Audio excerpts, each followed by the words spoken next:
tugtugin naman natin yung Tanging Alay with the chord of D, A minor, and D.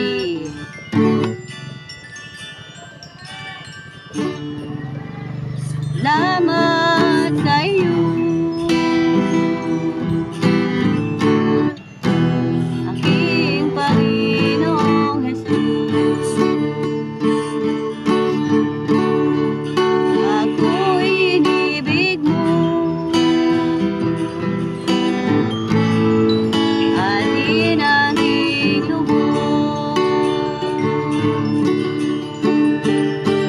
Tanging alay ko sa'yo, aking Ama, ang buong buhay ko, puso at kaluluwa, hindi makayanan maipagkaloob. Mamahaling iyas, higintong iloob, ang tanging dalangin, o Diyos ay tanggapin.